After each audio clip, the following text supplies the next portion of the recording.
തലയപ്പോ വണ്ടി എടുക്ക. എന്ത് പറ്റി? ഒന്നുമില്ല. താൻ ആ വീഡിയോക്കാരെ സെറ്റിൽ ചെയ്തിട്ട് വാ. ശരി.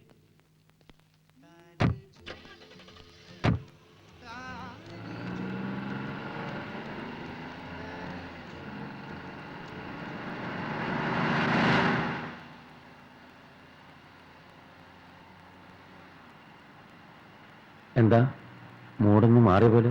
ഒന്നുമില്ല. പപ്പയുടെ വിവാഹം ഉടനെ നടത്തണം. ഈ ഡാൻസും മ്യൂസിക്കും ഒന്നും അധികം വേണ്ട. നീ ഒരു ചേർത്താ.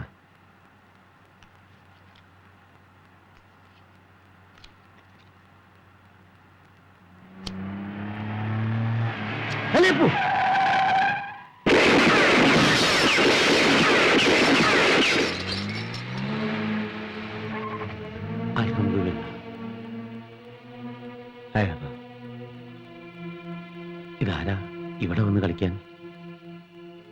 ആരും ആവാം. യൂസഫ് ഷായുടെ പിള്ള. അവനെ ഇതിന് ധൈര്യം കാണിക്കൂ. നമുക്ക് പുറകെ വിട്ടാലോ? വേണ്ട. പപ്പ എത്തുന്നതിന് മുമ്പ് എനിക്ക് വീട്ടിലെത്തണം. രാവിലേക്ക് മുമ്പ് നീ ഗ്ലാസ് മാറ്റിയിട്ടേക്ക്. ഗ്രീൻ റൂമിൽ അവസാനത്തെ റഷ്. അതേട്ടനൊന്ന് കാണായിരുന്നു. എന്താ കൺഗ്രാചുലേറ്റ് ചെയ്യാൻ വരണവരുടെ തിരക്ക്. ആ പോപ്പ ഫാൻസ് ഒന്നുമല്ല. ആദ്യം വന്നത് കലാമണ്ഡലം പാർവതി ടീച്ചർ. ടീച്ചറുടെ ദുർമുഖത്ത് നിന്ന് ഒരു അപ്രിസിയേഷൻ കേൾക്കാന്ന് വെച്ചാ കെട്ടിപ്പിടിച്ചാ പറഞ്ഞത് ഗംഭീരായ മോളെന്ന്. പിന്നെ നട്ടുവം ശേഷാറാവു സാർ, ഗോദവർമ്മ രാജ, രേവതി ഉണിത്തിരി, താര ആർട്ട് സെന്ററിലെ രാമമൂർത്തി. കണ്ണു വീഴ്ചതാ ഇങ്ങനെ. ഒരു 2 സ്പൂൺ മുളക് പൊടി വാരിയിടണം. ആ രാമമൂർത്തിയുടെ കണ്ണിലോ? ദേവകിയമ്മയോട് പറഞ്ഞ രസത്തിന് എരിവ് പോരാ. എന്നിട്ട് കേക്കട്ടെ. ഏട്ടനൊന്നും ശ്രദ്ധിക്കുന്നില്ല. മതി, ബാക്കി ദേവകിയമ്മ ചെയ്തോളൂ. എത്രയായി രണ്ടുപേരോടും പറയുന്നു ഡൈനിങ് ടേബിളിൽ പോയിരിക്കാൻ. ഏട്ടന്റെ പപ്പക്കുട്ടി ഇന്ന് പ്രോഗ്രാം കഴിഞ്ഞ് ക്ഷീണിച്ചിരിക്കല്ലേ. അപ്പൊ ഏട്ടന്റെ കുട്ടിക്ക് ഇഷ്ടപ്പെട്ട തക്കാളി രസം, മെഴുക്ക് പുരട്ടി, ചുട്ടരച്ച ചമ്മന്തി, പിന്നെന്താ ദേവിയമ്മേ? പാവയ്ക്ക സാമ്പാർ. പാവയ്ക്ക സാമ്പാർ. അത് മറന്നു. പിന്നെ കിണ്ണം കാച്ചി ഒരു മോർ കാളനും. ഏട്ടന്റെ കൈ തൊട്ടില്ലെങ്കിൽ ഒന്നും ശരിയാവില്ല. നീ പോയി കൈ കഴുകിയിട്ടിരിക്കെ. നമുക്ക് ഊണ് കഴിച്ചിട്ടും കഴിക്കുമ്പോഴൊക്കെ സംസാരിക്കാം. കാലിന് എന്താ വേദന എന്നറിയോ?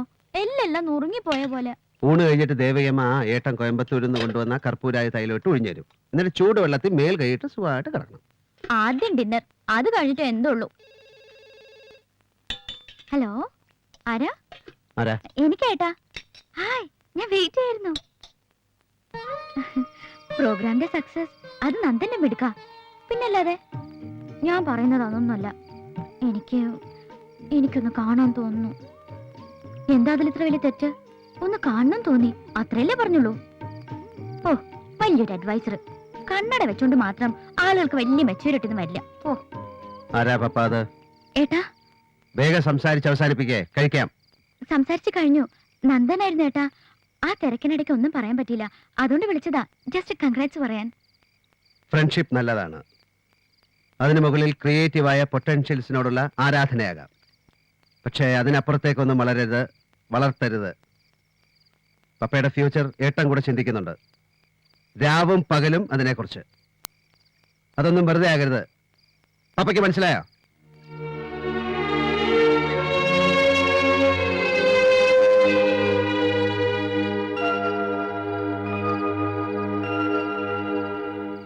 പയ്യൻ മിടുക്കനാ. ആരോട് ചോദിച്ചാലും നല്ലതല്ലാതെ ഒന്നും അയാളെ കുറിച്ച് പറയുന്നില്ല. പക്ഷെ സ്വാമി, കോളിയോടന്മാരുടെ ഇന്നത്തെ സ്ഥിതി എന്താ? ശേഖരൻ മുതലാളി തന്നെ പറഞ്ഞു, പൊളിഞ്ഞ കപ്പൽ. പൊളിഞ്ഞ് താഴ്ന്നുകൊണ്ടിരിക്കുന്ന കപ്പലിലേക്കാണോ ഞാൻ പപ്പയെ പറഞ്ഞയക്കേണ്ടത്? പപ്പയ്ക്കും ഭർത്താവിനും കുഞ്ഞുങ്ങൾക്കും എന്തിനാ 4-5 ജനറേഷന് കഴിയാനുള്ള വക അവളുടെ പേര് കിടപ്പില്ലേ? അനിയത്തിക്കൊരു ഭർത്താവിനെ പണം കൊടുത്ത് വാങ്ങാമെന്നോ? അതോ ഒരു ഭർത്താവ് ഉദ്യോഗസ്ഥരെ നിയമിക്കാമെന്നോ?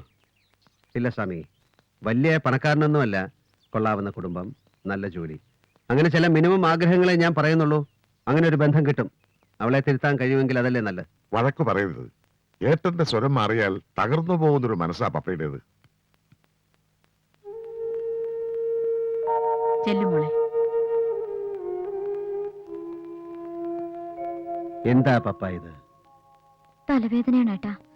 ഞാൻ കിടക്കായിരുന്നു. കുളിച്ചിട്ടുമില്ല, ഒരു വക കഴിച്ചിട്ടുമില്ല. നടക്കുമോളെ. ഡോക്ടറെ കാണണോ? വേണ്ട ഏട്ടാ. എന്താ നിനക്ക്?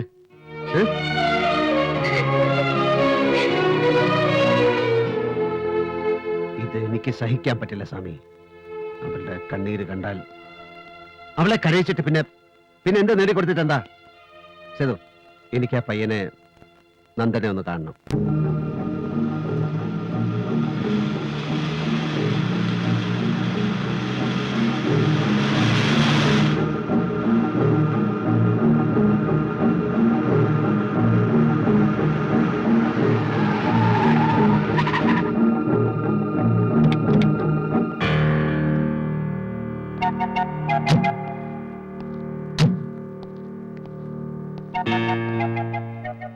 വാ.